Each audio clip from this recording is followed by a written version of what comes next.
talk out of anger. For example, at home, when your wife says something you don't like, you might say something out of anger that you regret later. So I'm trying to say, talk less. But you see, some people are designed not to talk less. They're designed to talk more. If you look at now, if you go to the United Opposition, the person who talks more is Gachagua. People like Kalonzo, they talk very less, isn't it? But Kalonzo is a diplomat, so that's why he talks less. But at the same time, he does not have the courage Gachagua has. Gachagua has courage that you struggle to find one. Maybe he has permission to say what he says. Right. For me, I look like someone who has been permitted to say what he says, and maybe I can just say that talking less is good because they say silence is gold. Some of us, we talk more, but we don't talk about really what we should tell you, because I'm a politician.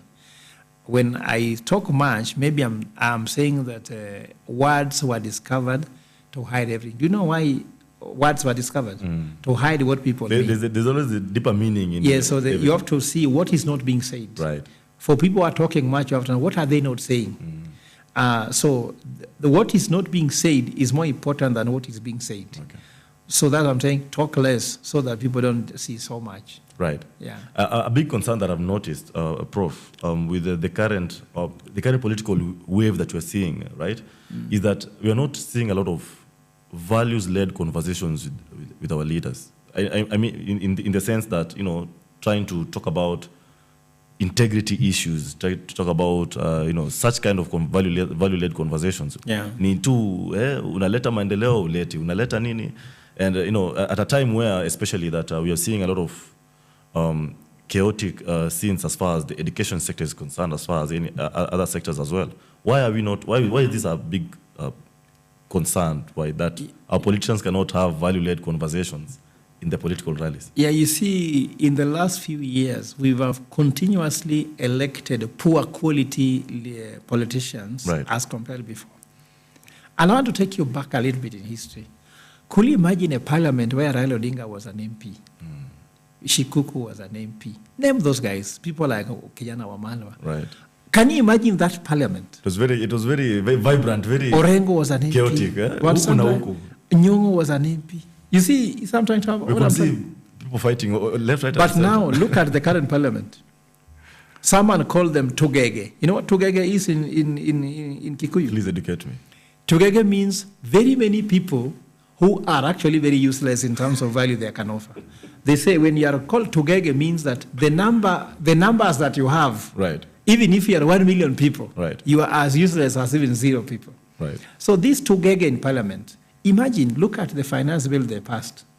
A finance bill that cannot even pass the test of the law. Then they clapped to pass it.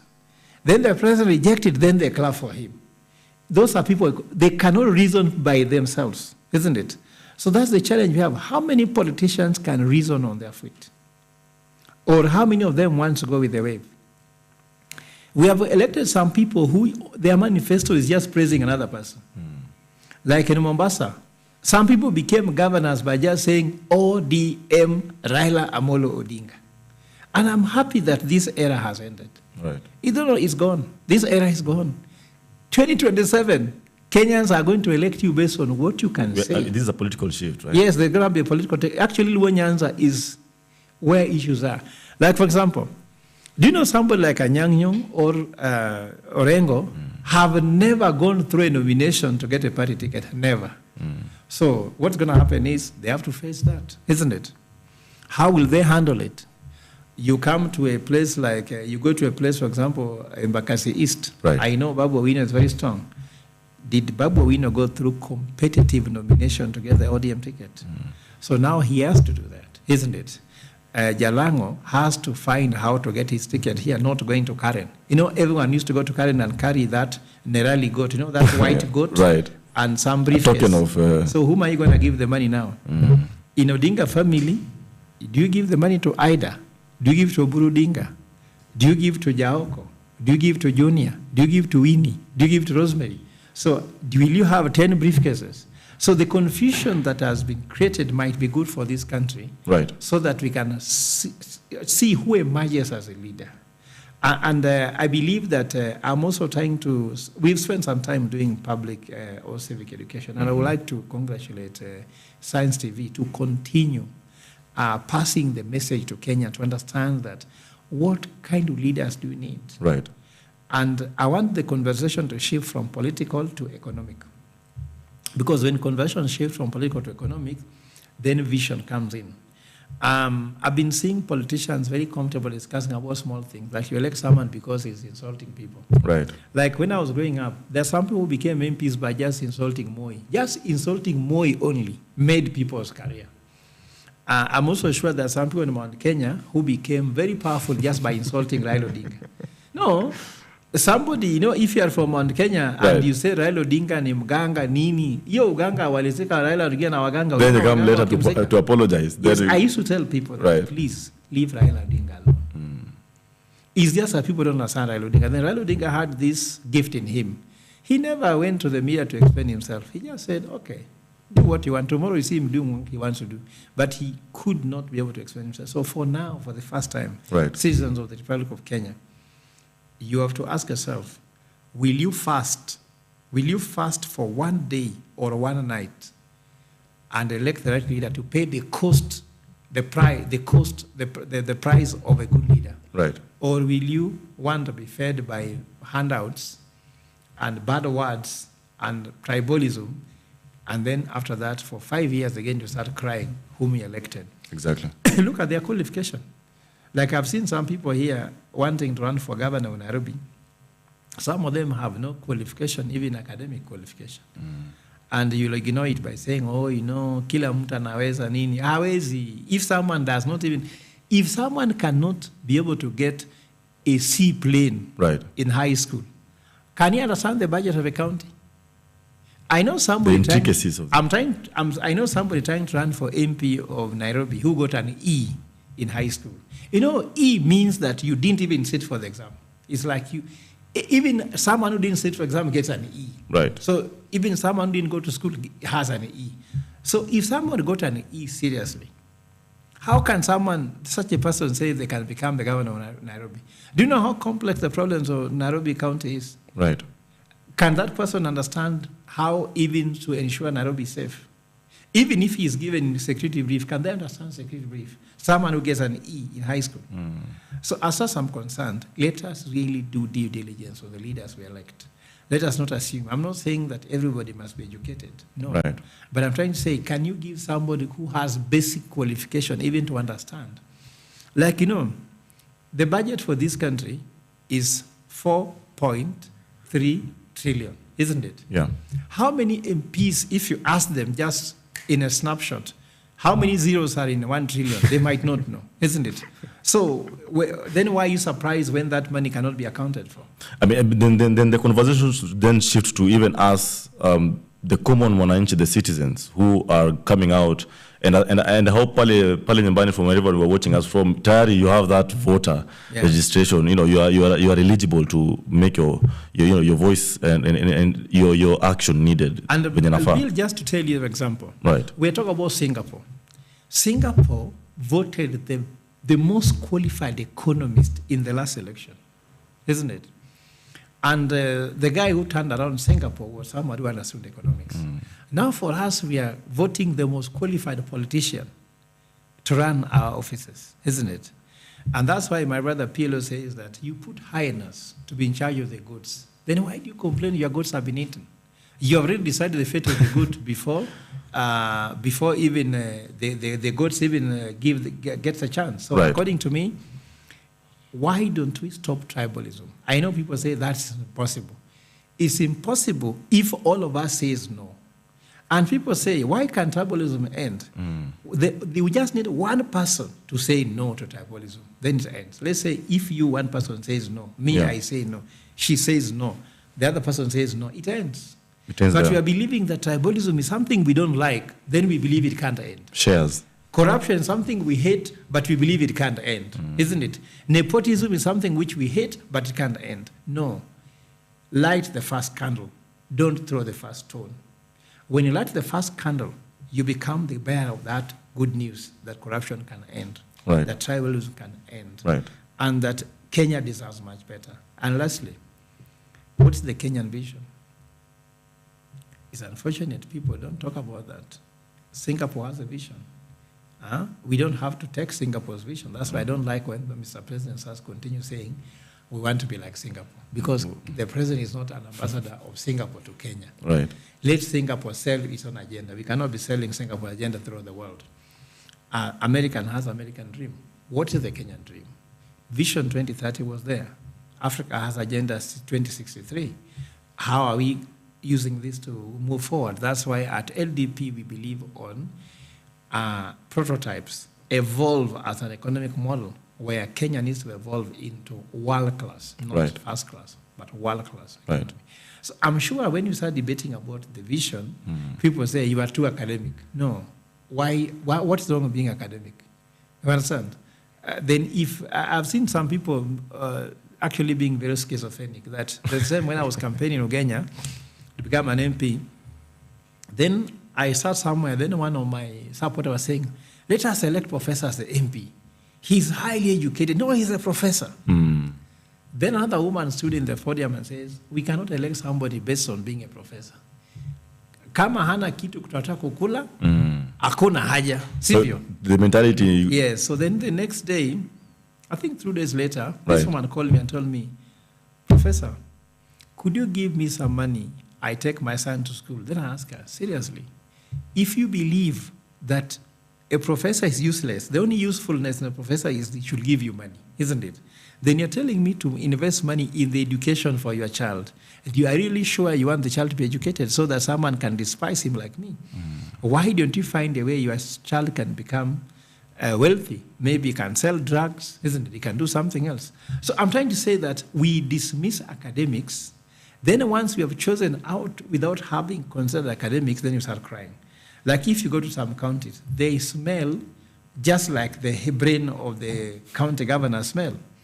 Like there's a time when there's another county, I can't tell you which one, was stinking everywhere. What was stinking? Even garbage can't be collected because the brain of the governor is stinking like the city. So if someone is not qualified, like now you see, you come to Nairobi, the governor is struggling to explain whether he has a degree or not, isn't it? Nairobi is also struggling to prove whether it's running well or not. Right. So the way the brain of the governor is struggling to prove that there's something inside there is the same way Nairobians are struggling to understand whether anything is going on right in Nairobi. Yeah. Garbage is not being collected, isn't it? And that's why sometimes I usually tell Babu, I'm proud of you because at least you have the academic qualification. We can discuss other things, but academically, we are not doubting you, isn't it? Right. Not that I'm supporting Babu, Yeah. but at least among the people running, You can have a conversation. we can have a conversation, academic conversation, isn't it? Gakwea is running, check the background, isn't it? Right. Yeah, check his background. He says that he has a degree from Methodist University, isn't it? When you check high school degrees, an E. So explain to me how someone with an E has first class in a university. I don't get it, because there's no bridging E. You know, E cannot be bridged. So some of these things are serious questions that must be addressed. Right. And when you say don't take for granted, Yes. don't take for granted, Bill, that you sat down, sweated, Right. until you finish your maths in high school. Until you finish your, for you take it for granted, but somebody is riding over what he could not do. You know, when you were in school, there are some people who could not sit for 5 minutes a week. They sit for 2 minutes, then they fall asleep. Then they get an E. Can such a person become a governor? If you go brief somebody in a boardroom who cannot sit attentively for 5 minutes, can that person really run a county? Can they understand the financial statement? For you to understand the financial statement in Nairobi County, it could be around 50 pages. Some people cannot read, I'm telling you, To decipher that information. No, some people cannot read an SMS with the 10 lines. When they start reading, they fall asleep. Then that person cannot read 50-page document for finance bill. Right. Simple like that. And I'm sorry if that hurts anybody. So let's look for qualification. Let's look for qualified politicians. They'll have qualified discussions. But unqualified people go to name calling, isn't it? Right. They'll shout their tribe. ni wakati wetu, sivyo? Like I'm now hearing someone says it's time for Kikuyu to become governor of Nairobi. They have never eaten it, isn't it? That is the conversation. I've had that conversation, isn't it? Yeah. But my narrow point of view is that Nairobi belongs to everybody. If we are getting a Kikuyu, let's get a qualified one who will take Nairobi to the next level. Okay. So let them not produce us a Kikuyu just for the sake of a Kikuyu. Right. We want a qualified one. If people believe that we need a Kamba, let it be a qualified Kamba. I don't care. Right. I care about someone who works. Let me tell you, Alan, when you're at home, you don't care about whether it is a Kikuyu who is a governor. You just care that, do you have food on the table? Can you take your child to school and study? Can you go to a hospital and get treated? Do you care about whether a Kikuyu is a president or not? You know the time when you'll be crying that somebody is dying in a hospital and you have no money to pay for them, that's the time to discover that tribe does not matter. And I've told you, Luos have cried, Kikuyus have cried, Kambas have cried. Everyone. Tribe is crying of some pain somewhere. Even Kalenjins are crying and their son is in State House. So this tribalism is just something people put on themselves for nothing. I don't believe that is something really important. It's just I mean, the conversation indeed should change, and this starts with a lot of civic education. Yeah. Because the time is due. Mambo ya tokenism, that kind of politics It's over. is over, and we're talking about value-centered, value-led conversations going forth. And as we come to the business end, Prof, because I know kidogo leo ni mambo yako, it's a bit tight, right? You mentioned last week something about disruption. Yeah. Right, as far as things LDP is concerned, and maybe just an insight on how are you moving forward? So first of all, LDP is going to present a party that has never been seen in Kenya. You know, in Kenya, Bill, there is no party. There is no political party. Right. All of them are called what is called in American language sororities and fraternities. What are those? Parties that are personality-driven, cult-driven, but not ideologically founded. Okay. Like if I ask you, what's the vision for ODM? What's the vision for UDA? What is UDA without William Ruto? What is ODM without Raila Odinga? What is DCP without Gachagua? What is Wiper without Kalonzo? Nothing. But if I ask you, what is CCM without Julius Nyerere? You can tell. You can tell. Isn't it? Yeah. What is ANC without Nelson Mandela? Because of the foundations that they were laid. Yes, so that's what LDP is all about. Right. LDP is the only party where the party leader is not the presidential candidate. I am the presidential aspirant for LDP. I'm not the party leader. LDP is the only party that no one owns. Certificates are not under somebody's bed. The checkbook is not under anybody's bed. It's run by technocrats. So we have two arms of LDP, administrative arm and a political arm. Me, I run the political arm of LDP. The administrative arm run by engineers, CPAs, economists, isn't it? And now we have prototypes that can be used to run the economy. Yeah. So we have a prototype that disrupts the Kenyan economic architecture. It's going to disrupt even the financial architecture. It's going to make LDP a party that will deliver before actually it is put in office. Okay. Actually, if you go to my Twitter handle, it's written, President out of office, meaning that you don't have to be in office to offer services. Why did I come with that analogy? Okay. There's a time I was teaching pension scheme board members in a conference in Nakuru. Yeah. Then I asked them, pension looks like a Peugeot 504. Did you ever see people driving Peugeot 504? My dad used to own one. Now, yes. You may not want it. For you want I want that car. But I'm saying, the ideal. But I'm saying young people now want like Mercedes-Benz, understand? You want things for now.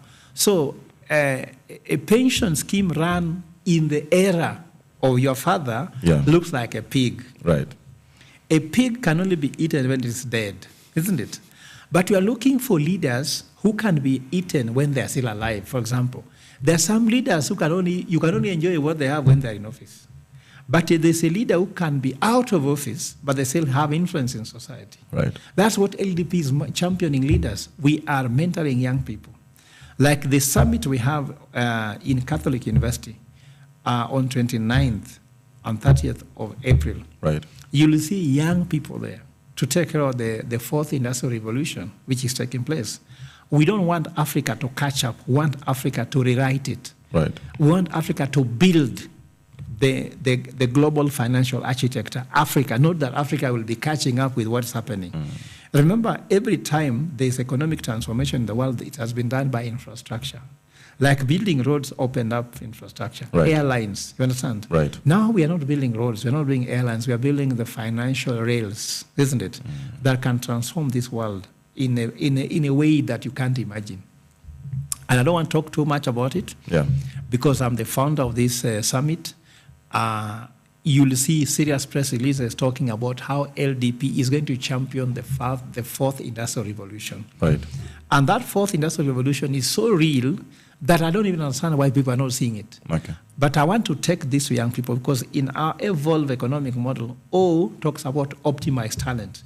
So optimize the talent of young people in IT, in sports, in music, in tech, and arts. Get the best out of... Get the best out of youth. Instead of the president abducting them, isn't it? Killing them, for us who want to use their talent to grow them. Because, Alan, I am who I am because someone believed in me and held my hand. So I feel bad that I will not be able to do that in my lifetime. So whether I become president or not, I am holding the hands of young people.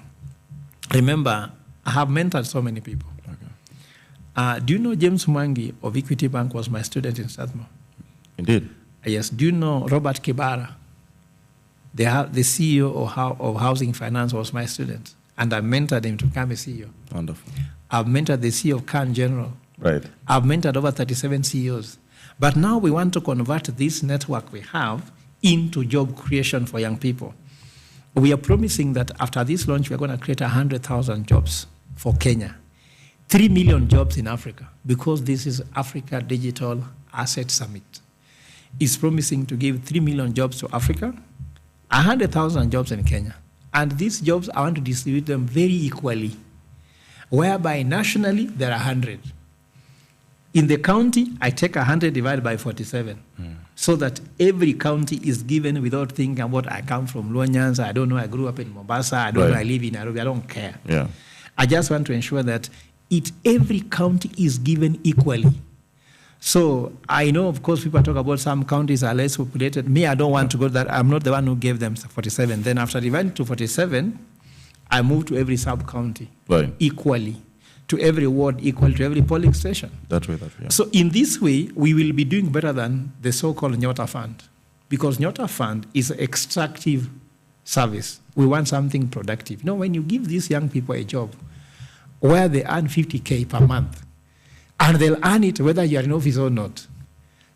So they'll vote for you if they like you. If they don't like you, they won't vote for you. But here, where we give you handout, then you vote for me. Dependency, it's a wrong symbol. So LDP is disrupting even what the president is doing. Okay. We are not concerned about extractiveness, because, Alan, if I finish as an economist, do you know what is wrong by giving people money they have not worked for? In economics, money is a medium of exchange. Medium of exchange means that give value and get value. So if someone gets value he has not produced value for, that's when inflation comes. Hustler Fund was giving people money who have done nothing. Nyota Fund, you give them money they have done nothing for. Do you know how hard it is to use well what you've got for free? You tell me anything you had for free and you have used it, except life that God gave you freely. and some people actually hang themselves. They don't see the value of life. Some of them mess themselves, isn't it? Sadly. Yeah. So free things are not good things. In fact, Alan, if I give you 50,000 shillings and you have done nothing to me, and if you go work and earn 50,000, which one will make you more comfortable? Your hard earned. You know why? When you work hard and earn 50,000 shillings, you know that you can still earn it without me. But don't if I need you give in you that equation. 50,000 shillings Yeah. and you don't work for it, you know that only when Fred wants that I can get it. And I can tell people, and when I finish this, you know, as a Catholic, I usually tell people that I like the you don't know this, Eucharistic prayer number 4, which says that, oh Lord, you are of no need of a great gratitude, because the gift to be grateful, it is itself a gift from you. Like, God do not want us even to tell him thank you, because the gift to say thank you even comes from God himself. So even telling God thank you does not add Kumrudishia. anything to God. Can you imagine that? Powerful. So if God is such a good person that even he gives us the gift to tell him thank you and allows us not even to say thank you, isn't it? For us here, when someone gives you 50,000 shillings he has stolen from you through your taxes, then it forces you to vote for them. Why don't we reject you even if you give me 50,000 which you have stolen from me? Imagine, Alan, how many people God has given life, given family, given children, given a job, given a car, and they still are not grateful to God. And God has not withdrawn that favor from them of life. So when I say this, my brothers and sisters, when you're listening to me, Yeah. when someone has stolen money from you, like now someone tells you, I'm building for you a road from Mau Summit to Rironi, isn't it? Right. Let me ask you, my brother, that money is from your money, isn't it? Then now you take this man to be a hero. A hero of what? He's doing that is your Yeah, job. do you know what's happening, Alan? They're stealing money. The Mau Summit Rironi road is 200 billion, isn't it? It's 174 kilometers road, meaning 1 kilometer is 1.4 billion per kilometer. Let me ask you, which kind of road is this? Is it using gold? Is it using silver? Is it using cobalt?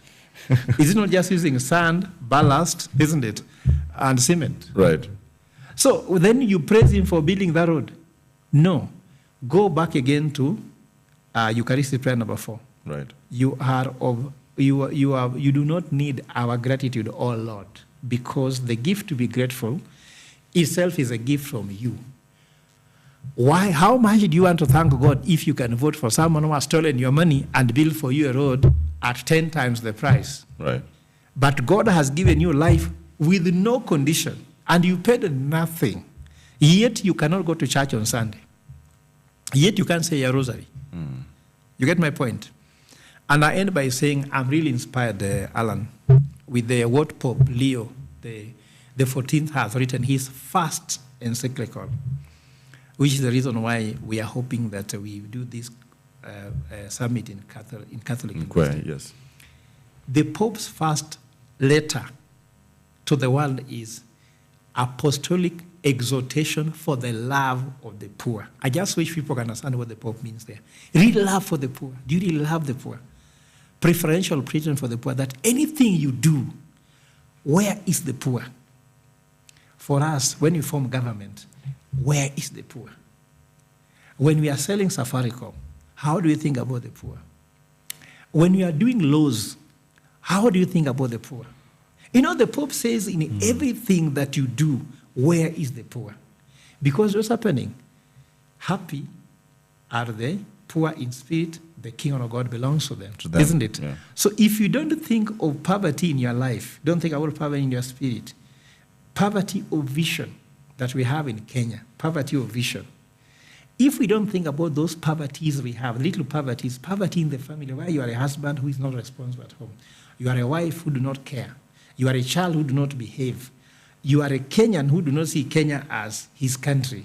You are from, let's say you are from Migori, you don't see your county to be important.